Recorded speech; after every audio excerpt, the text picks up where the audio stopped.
Bip, bip, bip, bip, bip. Ang tagalupa na viral ang mukha. Bip, bip, bip, bip, bip. Bumibip, bip, bip, bip, bip, bip, bip, bip, bip, bip, bip, bip na ba? Ang lahat! Martian! Bip, bip, bip, bip. Enrico Pañero! Bip, bip, bip, bip, bip. Bip, bip, bip, Bip, bip, bip, bip, bip.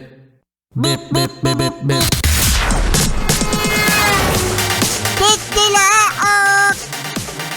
Titilaok! Bip, bip, bip, bip, bip. Ito na ang 101.1 Yes FM Balitang Hoy, eto mga yes pa rin ano. Unti-unti na nga na natutupad ang wish namin dito sa Yes FM. Ano yung sabi, Martian, dito sa Yes FM? Ang hiling namin dito sa Yes FM. Managot ang mga kuwakot. Ayun, managot ang mga kurakot. At eto na nga, nahuli na mga yes friend, no? Nakasuot na ng detainee. Hinuli na dahil sa meron na ngang warrant of arrest kay Sara Diskaya. Oh. Yay! Oh, ayun, no?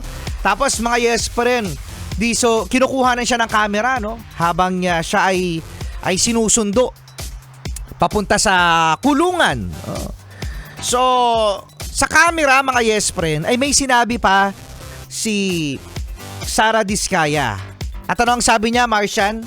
Oo, napanood ko yan. Ano sabi niya? Happy? Happy! Paano ulit? Happy? Happy!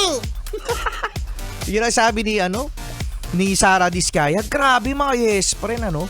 Imagine yung comfort ng buhay nila na marami silang mga sasakyan na hindi mo malaman kung ano ang gagamitin mo sa pang-araw-araw na mga luxury cars. Pagkatapos ngayon, kulong na. Diba, no? Sobrang 360 degrees yung ikot ng buhay nila. Kaya mga yes friend, diba?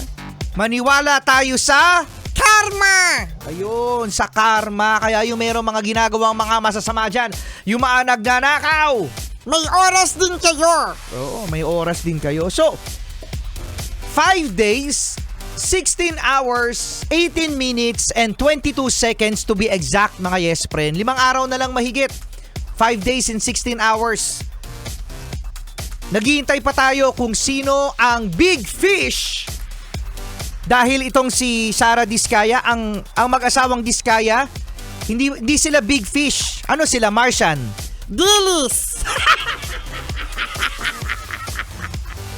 Kung hindi sila big fish, sila ay Dilis! grabe naman yung dilis. Ang liit. Pero actually totoo. Maliit lang ang mag-asawang Diskaya dahil meron pa na mga personalidad. Mga hanggang ngayon ay nakaupo at posible na nagnanakaw pa na tumatawa ng Hindi nyo ko mahuli! grabe! Masama naman nun! Patuloy akong magnanakaw! Sino kaya mga yes friend ang susunod na makukulong? Uy, yan nagbigay si PBBM na sinabi niya may makukulong na malaking personalidad bago magpasko. Dahu! Inasahan na ako ang unang mahuhulog sa iyo.